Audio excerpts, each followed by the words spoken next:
Hi, I'm Rita. Welcome back to my booktube channel, Life Worth Reading. Today, I want to talk about every single book that I read in 2022. This is going to be a long one. I am going to try and be very brief about each of the books that I read because I read 78 books. It got a little bit messy. Some of them are DNFs that I counted. Then there are some other DNFs that I didn't count. So it's a little bit messy, but I am going to tell you very briefly my reading and what I thought about each book that I read last year. Like I mentioned, I read 78 books in 2022, which was the most that I've ever read in a single year. So I am very happy and proud of myself for that. I made this video last year as well. I made every single book that I read in 2021, so you can go watch that. And I am just very excited to tell you about the reading year that I have. But disclaimer, it was not a great reading year. It was great in terms of quantity, in terms of me reading the most I've ever read. Ratings, however, it went a little bit downhill from me. Let's just say that. My overall average rating was 3.45. which is not very good. There aren't a lot of 5 stars, but I did find some new favorites, and I think that's all that I gotta say. So without further ado, let's just list every single book that I read in 2022 in hopefully a sentence or two, because we want to be brief about this. First book that I read in 2022 was Within These Wicked Walls by Lauren Blackwood. I read this until the 90% mark and then I DNF'd it, which definitely counts towards my reading goal. And briefly to talk about this book, I would say that this is inspired by Wuthering Heights, and it made me not want to read Wuthering Heights. The Last Time I Lied by Riley Sager. Riley Sager watched Pretty Little Liars and said, I can make that, but he couldn't make that. 2 stars. 3. Cultish, The Language of Fanatism by Amanda Montell. Interesting nonfiction, very easy to listen to. Interesting parts about cults, not so interesting parts about CrossFit and yoga. 3.5. 4. The Inheritance of Arcadia Divina by Zoraia Cordova. Really gorgeous writing. A great listening experience on audiobook, but got a little bit too convoluted towards the end. 4 stars. Number 5. Last Night at the Telegraph Club by Melinda Lowe. The historical facts were there. The sapphic-ness was there, but I didn't really like the relationship and it just didn't really do it for me. 3 stars.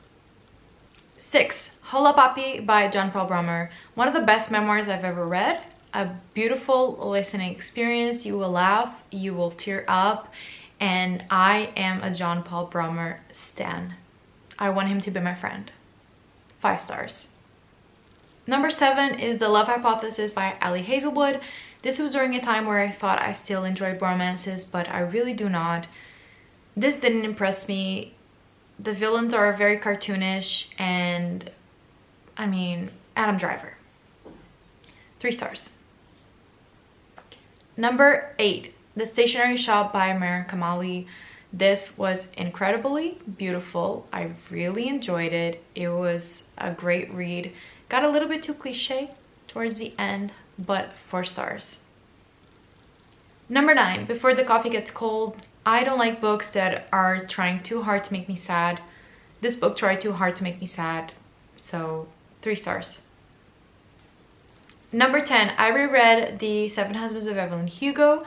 This is a gorgeous book. It really is. It's incredibly well written. It feels very real, but the ending, I don't like it and I never did. 4.5 stars.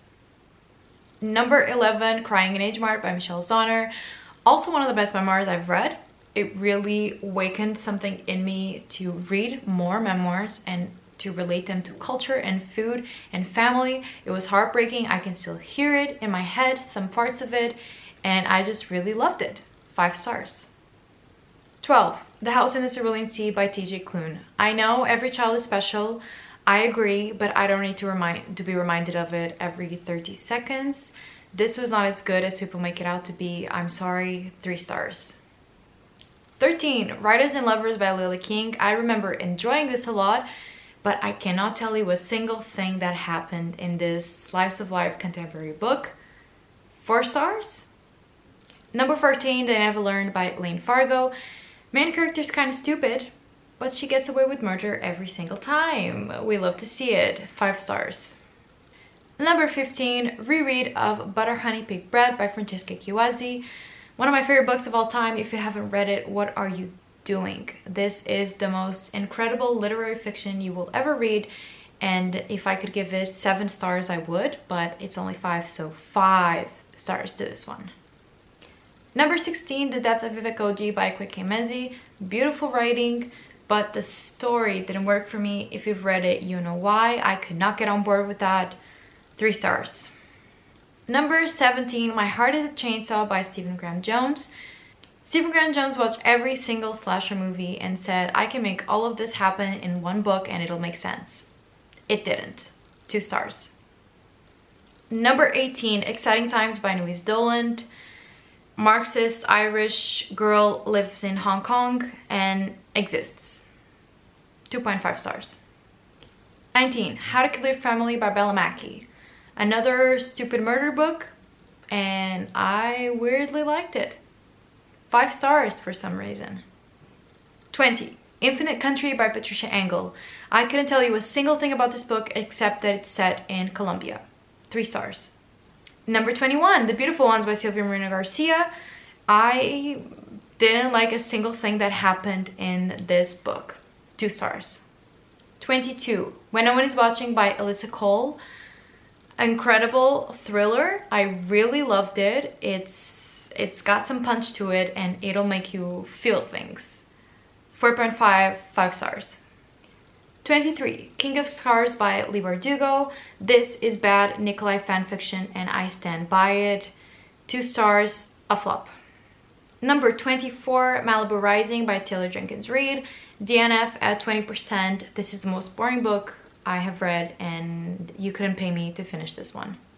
Number 25, When We Left Cuba by Chanel Clayton. I also DNF'd this at 50%. It was every single historical book I have ever read, but set in Cuba.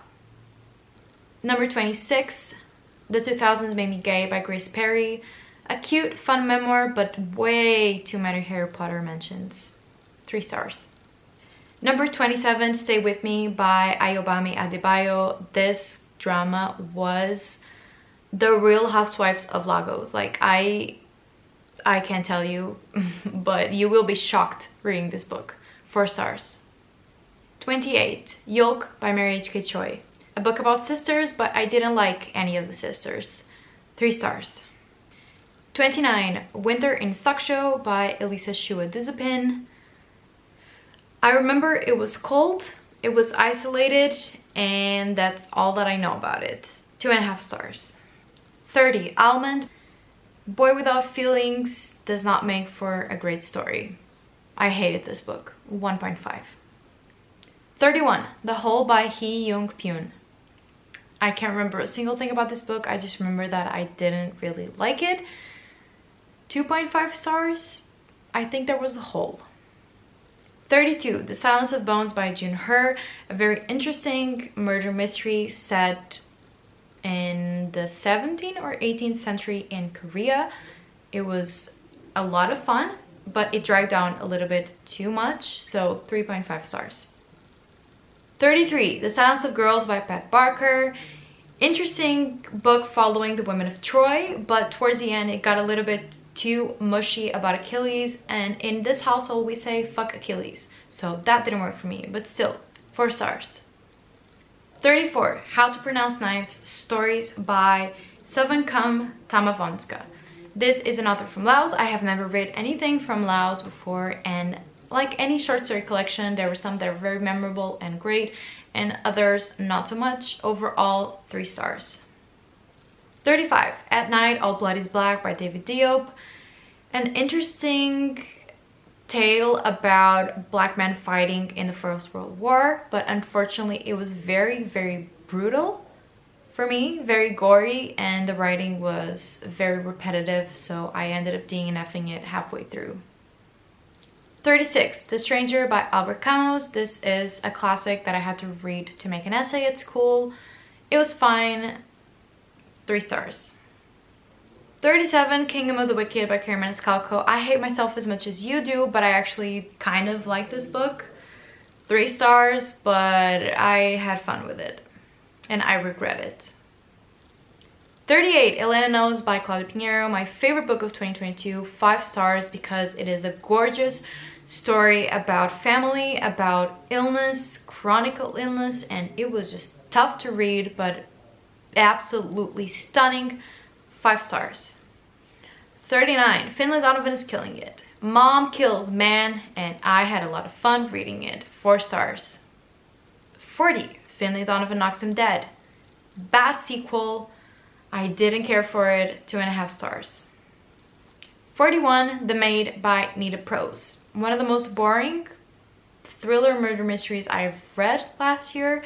It didn't do anything for me. 2 stars. 42, Heaven by Mieko Kawamaki. I know everyone loves this book. I didn't get it. I didn't get it. My big brain could not achieve this. I thought it was a horrible story in terms of the suffering that happens, the bullying that happens. I couldn't understand the point of it. Depressing experience. 2 stars. 43, Convenience Store Woman by Sayaka Murata. I weirdly really like this. I was hoping that I would, and I did. I gave it 4 stars, and I want to read more from this author. 44, The Poppy War by R.F. Kuang. There is nothing to say about this book that hasn't been said already. I really enjoyed it, and I can't wait to continue on with the series. 4 stars. 45, Drive Your Plow Over the Bones of the Dead by Olga Tokarczuk. Very isolated, unsettling, weird book set in Poland that I really liked, and I want to read more from this author. 3.5 stars. 46, The Hazelwood by Melissa Albert. One of the worst YA fantasies I have ever read. I hated every minute of this, and it didn't make any sense. 2 stars. 47, Tastes Like War by Grace M. Cho. Crying in H Mart awakened something in me, so I had to read this other book that's a memoir related to food and culture and Korean immigrants in the US. It was a great read, 3.5 stars, but not as good as Crying in H Mart. 48, Daughter of the Pirate King by Tristan Levenseller. Do you want to read about a pirate that falls in love with another pirate, and it's kind of cute, but at the same time, it's supposed to be an enemies to lover, but he just loves her the whole time? Then you might want to read this. It was a 3 star. 49, Ace of Shades by Amanda Foody. Who knew a backlist fantasy book could be so good? I didn't know. I didn't know, but now I know. It was a great read, 4 stars. I really liked it. 50, Read It to Bone by Jacqueline Woodson, a book that I have been meaning to read for years, and I'm so glad that I finally did. Gorgeous, incredible, 5 stars.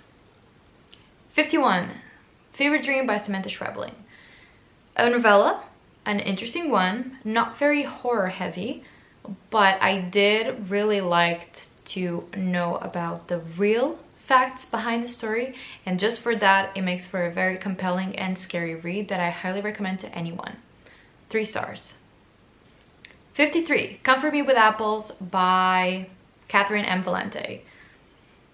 I don't get the hype about this one either. It is not horror, and it's just a little novella that if you want to know about the twist, you should read it. I wasn't very impressed by it. It was a 2 star.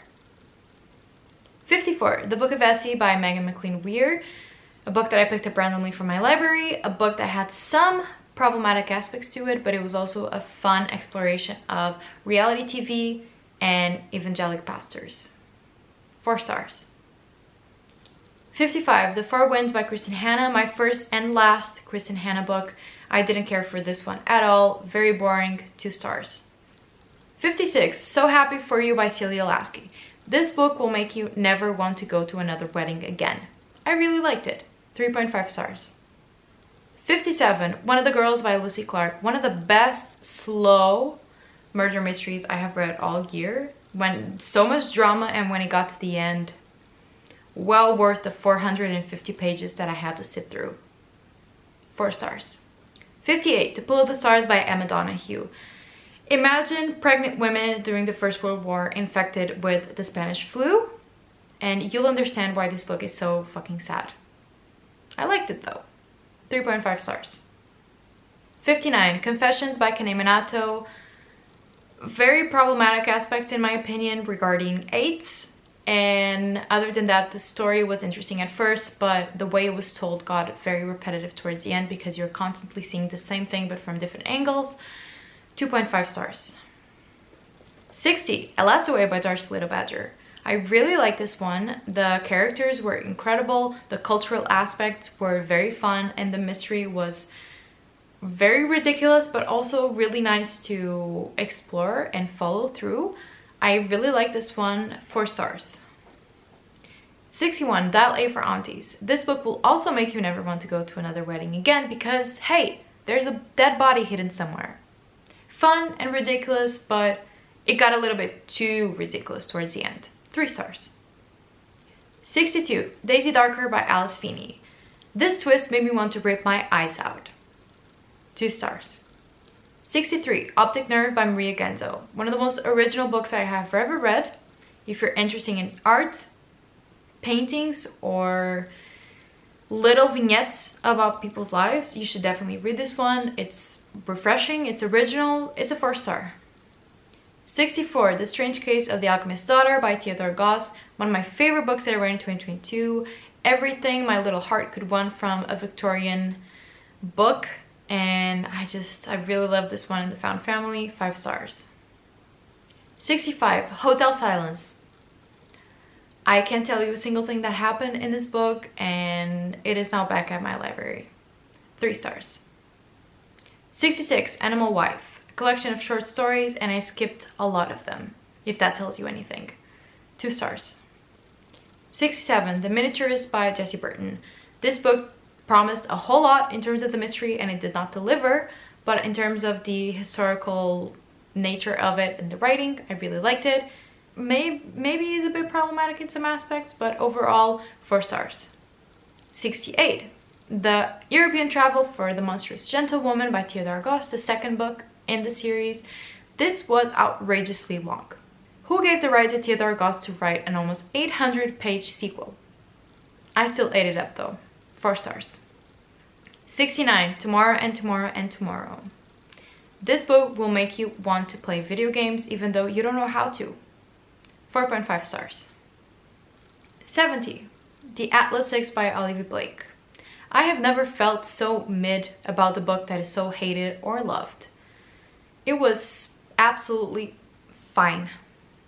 I think that Olivia Blake deserves a Nobel Prize in physics for the way that she wrote some of this book, because I couldn't understand a single thing of her time and space theories.